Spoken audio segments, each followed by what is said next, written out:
Hello दोस्तों, स्वागत करता हूं आपके अपने ही चैनल टॉक्स फॉर यू में। दोस्तों, आज का वीडियो डोरंडा कॉलेज रांची के लिए है। और सबसे पहले मैं आप सभी को बता दूं कि डोरंडा कॉलेज रांची ने बीए, बीएससी और बीकॉम के लिए फर्स्ट सिलेक्शन लिस्ट जारी कर दिया है। तो आज की वीडियो में इसी से रिलेटेड मैं आप सभी को बताने वाला हूँ कि इस सिलेक्शन लिस्ट में कितना कट ऑफ गया है और उसके बाद क्या एडमिशन का प्रोसेस रहने वाला है, कौन कौन से डॉक्यूमेंट्स लगेंगे और कितना एडमिशन फ़ी लगेगा, वो सभी चीज़ें जो है मैं आप सभी को इस वीडियो में बताऊंगा।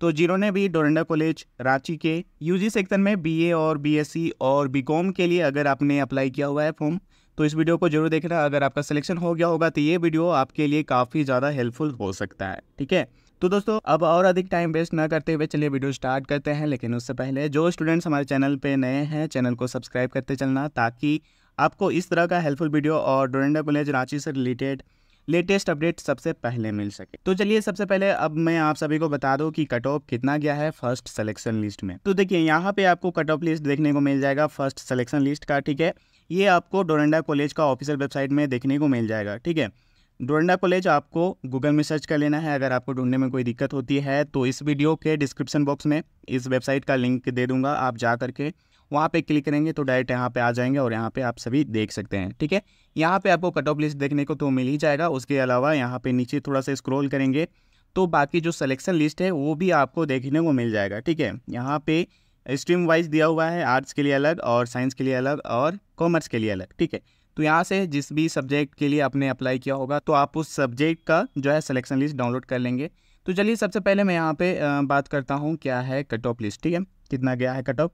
तो यहाँ पे देखिए दोस्तों, यहाँ पे जिसके लिए कट ऑफ लिस्ट दिया गया है उनका तो है सही है, लेकिन जो बाकी नीचे हैं जिनका जो यहाँ पे सब्जेक्ट कुछ का मैं नाम लेता हूँ, जैसे कि बंगाली है, बॉटनी है, केमिस्ट्री, खोटा वगैरह है, इनमें अगर आपने अप्लाई किया होगा तो यहाँ पे क्या कहा गया है, देखिए फर्स्ट कम फर्स्ट सर्व, मतलब कि पहले आओ पहले पाओ। ठीक है, अगर आपने इनमें से किसी भी सब्जेक्ट के लिए फॉर्म अप्लाई किया होगा तो आपको क्या करना है, जितने भी डॉक्यूमेंट्स वगैरह है सभी को लेकर के पहुंच जाना है। इसके लिए कोई भी कट ऑफ वगैरह दिया नहीं है। ठीक है, मतलब इसके लिए आपको सिलेक्शन लिस्ट देखने की भी जरूरत नहीं है, आप चाहो तो देख सकते हो कट ऑफ लिस्ट और सिलेक्शन लिस्ट। बाकी जो यहाँ पे कट ऑफ है आप देख लीजिए, यहाँ पे डिटेल में अभी मैं बताने जाऊँगा तो बहुत लंबा वीडियो हो जाएगा। बाकी जो भी आपका सब्जेक्ट है वो आप यहाँ पे स्क्रीनशॉट लेकर के देख सकते हैं, या फिर डोरंडा कॉलेज का जो ऑफिशियल वेबसाइट है वहाँ पे आइएगा तो आपको सभी चीज़ें जो है देखने को मिल जाएगा।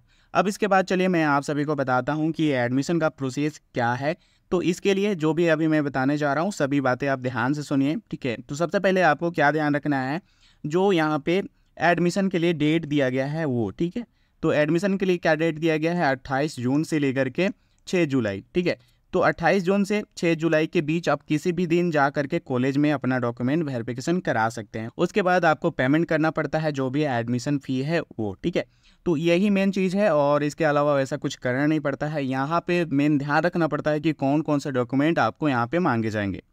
तो ये आपका एडमिशन का प्रोसेस हो गया, मतलब कि जो यहाँ पे 28 जून है और 6 जुलाई है, इसके बीच आपको कॉलेज जाना है, जो भी डॉक्यूमेंट्स मांगे जाएंगे, और बाकी इसमें और कुछ करना नहीं होता है। ठीक है, बस लास्ट में आपको एडमिशन फ़ी पेमेंट कर देना होता है। तो देखिए अब चलिए मैं आपको बताता हूँ कि कौन कौन सा डॉक्यूमेंट्स आपके लिए ज़रूरी होगा। तो देखिए दोस्तों, यहाँ पे आपको दिख रहा होगा अंडरटेकिंग फॉर्म। ठीक है, ये आपको सबसे पहले डाउनलोड कर लेना है यहाँ पे, क्योंकि अभी जब मैं आप सभी को बताऊँगा डॉक्यूमेंट्स का लिस्ट तो वहाँ पर आपको अंडरटेकिंग फॉर्म देखने को मिल जाएगा। तो यहीं पे मैं आपको बता दे रहा हूँ, ये आप डाउनलोड कर लीजिएगा। उसके अलावा भी यहाँ पे दिया हुआ है आईडी कार्ड। ठीक है, तो आईडी कार्ड भी आपको डाउनलोड कर लेना है। देखिए इस तरह से जो है आपका यहाँ पे आईडी कार्ड रहेगा। ठीक है, इसी को आपको प्रिंट आउट करवा लेना है। ठीक है, यहाँ पे आपका फोटो लगेगा, नेम यहाँ पे आप लिख लेंगे और बाकी जो भी यहाँ पे इन्फॉर्मेशन मांगे गए हैं वो आपको डिटेल से दे देना है। ठीक है, और यहाँ पे एचओडी का सिग्नेचर होगा, यहाँ पे प्रिंसिपल का। ठीक है, अब चलिए मैं आपको बताता हूँ कि इसके अलावा कौन कौन से डॉक्यूमेंट्स वहाँ पे नेसेसरी है, कौन कौन सा रिक्वायर्ड डॉक्यूमेंट्स है। तो अगर आपको रिक्वायर्ड डॉक्यूमेंट्स का लिस्ट देखना है तो यहाँ पे सभी सिलेक्शन लिस्ट में देखने को मिल जाएगा। तो आपने जिस भी सब्जेक्ट के लिए अप्लाई किया होगा उसमें देख लीजिएगा, वहाँ पे देखने को मिल जाएगा। ठीक है, एग्जाम्पल के लिए किसी भी सिलेक्शन लिस्ट को डाउनलोड करके मैं आपको दिखा देता हूँ। देखिए इस तरह से जो है यहाँ पे आपको डॉक्यूमेंट्स का लिस्ट देखने को मिल जाएगा। ठीक है, तो इस तरह से डाउनलोड होते ही इस तरह से जो है पीडीएफ ओपन हो जाएगा। तो सबसे पहले आपको ध्यान देना है जो यहाँ पे टाइमिंग वगैरह दिया हुआ है। ठीक है, तो देखिए सभी चीज़ें जो है आपका ऑफलाइन होगा। ठीक है, तो उसके लिए टाइमिंग क्या है वो आप यहाँ पे देख लें, 10:30 बजे सुबह से लेकर के 2 बजे तक जो है आपका डॉक्यूमेंट का वेरिफिकेशन होगा। ठीक है, उसके बाद यहाँ पे नोट में दिया हुआ है कुछ, आपको ये भी देखना है। यहाँ पे बताया गया है कि 28 जून से जो है आपका एडमिशन स्टार्ट हो रहा है उसके बाद यहाँ पे बताया गया है कि जो अंडरटेकिंग फॉर्म है वो आप यहाँ पे वेबसाइट से डाउनलोड कर ले, जैसे कि मैंने आपको पहले बताया, तो यहाँ पे डाउनलोड कर लेना है। उसके बाद यहाँ पे बताया गया है कि अगर यहाँ पे जो भी डेट और टाइम दिया गया है, अगर उसके पीछे आप एडमिशन नहीं कराते हैं और बाद में आते हैं और सीट फुल हो जाता है, तो फिर एडमिशन नहीं हो जाएगा किसी भी कीमत पे, ठीक है। उसके बाद दोस्तों यहाँ पे बताया गया है कि अगर डॉक्यूमेंट वेरिफिकेशन के समय आपका कोई भी डॉक्यूमेंट्स यहाँ पे गलत पाया जाता है, फेक पाया जाता है, जाली पाया जाता है, तो फिर आपका एडमिशन कैंसिल हो जाएगा। उसके बाद यहाँ पे बताया गया है कि अगर आपके मार्कशीट या फिर किसी भी डॉक्यूमेंट्स में थोड़ा बहुत अगर कोई मिस्टेक हो या फिर कुछ भी ऐसा प्रॉब्लम हो, तो आखिरी जो फैसला होगा, आखिरी जो डिसीजन होगा वो प्रिंसिपल का होगा। वो कहेंगे तो एडमिशन होगा, नहीं कहेंगे तो नहीं होगा, ठीक है। तो आई होप आपको ये सभी चीज़ें जो है समझ में आ गया होगा। उसके बाद चलिए मैं आप सभी को बताता हूँ कि कौन कौन से डॉक्यूमेंट्स आपके एडमिशन के टाइम पे लगेगा, ठीक है। तो ध्यान दीजिएगा, इसको भी, ये भी बहुत ज़रूरी है। तो यहाँ पे फर्स्ट में है एप्लीकेशन फॉर्म प्रिंट आउट, जो भी आपने चांसलर पोर्टल के थ्रू से अप्लाई किया होगा फॉर्म, ठीक है, उसका प्रिंट आउट आपको करा लेना है, एक ये हो गया। सेकेंड है application payment receipt print out, जो भी आपने पेमेंट किया होगा रिसिप्ट उसका यहाँ पे वो लगेगा। थर्ड में है अंडरटेकिंग फॉर्म, उसके बाद है एंटी रैंकिंग फॉर्म, तो ये आपको यूजीसी के वेबसाइट से डाउनलोड कर लेना है, तो ये भी आप जाकर के डाउनलोड कर सकते हो। इसका भी लिंक मैं आपको डिस्क्रिप्शन बॉक्स में दे दूंगा, आप वहाँ से जाकर के डायरेक्ट डाउनलोड कर सकते हो, ठीक है। फिर यहाँ पे कॉलेज और फिर school leaving certificate, migration certificate, marksheet, admit card, फिर है 3 कलर पासपोर्ट साइज फोटोग्राफ्स। उसके बाद है caste, income, residential, EWS certificate. देखिए ये जो है अप्लीकेबल स्टूडेंट्स के लिए है, ठीक है। जैसे कि जो स्टूडेंट्स है SC ST OBC उनके लिए ये सभी लगेगा, और बाकी जो EWS वाले स्टूडेंट्स हैं उनके लिए EWS सर्टिफिकेट लगेगा, ठीक है। आधार कार्ड है, और फिर यहाँ पे है आइडेंटिटी कार्ड, ठीक है। ये भी मैंने आपको बताया कि कॉलेज की वेबसाइट से डाउनलोड करना है, तो आपको वहाँ से डाउनलोड करके प्रिंट आउट करा लेना है। तो देखिए ये जो है सभी आपको इसका जो है फ़ोटो कॉपीज़ भी ले जाना है और साथ में इसका ओरिजिनल कॉपी भी ले जाना है, ठीक है।